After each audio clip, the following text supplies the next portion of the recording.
संगत जी बड़े प्यार से कहिए धन्यकार जी। बोलिए सतगुरु माता सुदीक्षा शविंदर हरदेव जी महाराज की जय। निरंकारी राजमाता गुरु बचन अवतार की जय। सत्संगत जी दार्शनिक विचार रखेगा, आशा जी कुर्बान करिएगा। होली क्यों मनाई जाती है? सत्संगत जी, होली त्यौहार एक बहुत ही मिलवर्तन का त्यौहार है। इसका रहस्य तो हिरण्यकश्यप के जन्म से जुड़ा हुआ है। हिरण्यकश्यप जो था राम नाम से विरोधी था। उसने ब्रह्मा से ऐसा वरदान प्राप्त था तो किसी भी प्रकार से उसकी मृत्यु नहीं हो सकती थी। इसलिए उसके अंदर बहुत बड़ा अहंकार जागृत हो गया था और उस सबको बोलता था कि मैं ही भगवान हूँ, मेरा नाम जप करो, कोई परमात्मा नहीं, कोई कुछ नहीं है।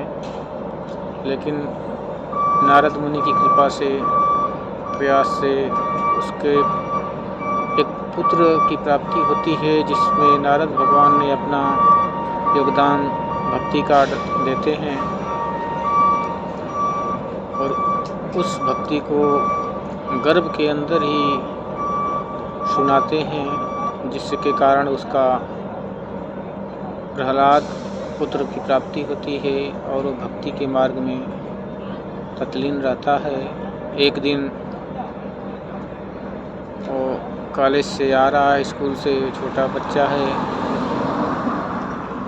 और उसके बगल गांव में कुम्हार बर्तन का, कच्चे मिट्टी का बर्तन बना के पकाने के लिए अग्नि जला के उसको हड़िया को लगाए थे। उस हड़िया में एक बिल्ली ने बच्चे को जन्म दिया था और भूल के वो हड़ी उस अग्नि के अंदर लग गई थी भूल से और अग्नि प्रज्वलित हो चुकी थी। जब कुम्हार को ये पता चला कि बिल्ली के बच्चे तो अंदर हैं, तो उसने कोई मार्ग न देखकर उसने परमात्मा को याद करना शुरू किया। दोनों प्राणी राम नाम की जप करते हुए परमात्मा से प्रार्थना करते हैं कि परमात्मा इनकी रक्षा करना, गलती तो मेरे से हो गई है। उसी मार्ग से प्रहलाद स्कूल से आ रहा था। उसने देखा कि ये तो मेरे पिता के राज में राम नाम को जप कर रहे हैं। उन्होंने उनसे प्रश्न किया कि आप जिसका नाम रख रहे हैं क्या बात है? कुमार कहते हैं हड़िया में बिल्ली के बच्चे अंदर अग्नि में लग गए हैं, वो जल जाएंगे, इसलिए प्रार्थना कर रहे हैं परमात्मा से कि इनकी रक्षा करे। प्रहलाद को इतना विश्वास हो गया कि क्या अग्नि से परमात्मा रक्षा कर सकता है। ये चमत्कार देखने के लिए वह वहीं भी रुक गया। उसने भी राम राम खाना शुरू कर दिया। सुबह जब अग्नि ठंडी हुई और बर्तन निकालने लगे, कुम्हार तो अंदर से वो हड़िया ज्यों की त्यों कच्ची ही रही, उसमें अग्नि का कोई प्रभाव नहीं पड़ा था। यही चमत्कार प्रहलाद के जीवन में विश्वास की ज्योति जगाता है, परमात्मा से जुड़ने का, और अपने पिता की बात को नहीं मानता है और परमात्मा में मन को लगा लेता है, साधक बन जाता है। ये बात उसके पिता को जचती नहीं है। उसने तमाम ऐसे कठिनाइयों का उसको दंड देता है, पहाड़ों से धक्का दिलवाता है, हाथी के पैरों के तले कुचलवाता है, तपते अग्नि में डालता है। ऐसे बहुत तमाम तरह के हथकंडे अपनाता है कि ये भय से राम नाम छोड़ दे और मेरा नाम जपे। लेकिन उसको इतना विश्वास हो गया था कि वो निडर होकर इस नाम का हमेशा सिमरन करता था। वो एक दिन उसने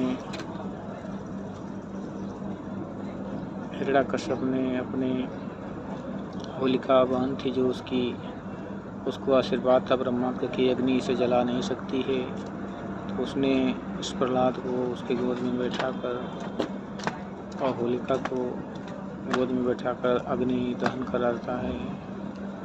फिर इसके बाद जब अग्नि जलती है, होली जल जाती है और प्रहलाद बच जाते हैं।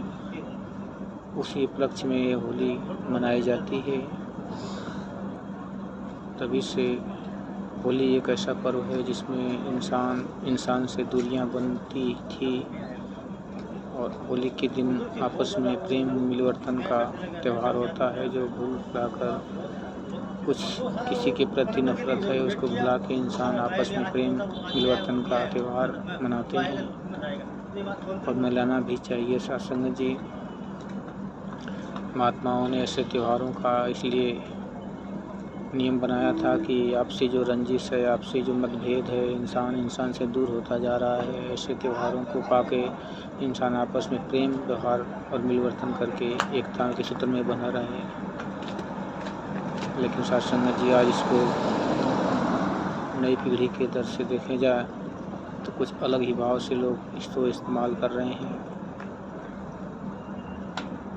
सत्संग जी हमें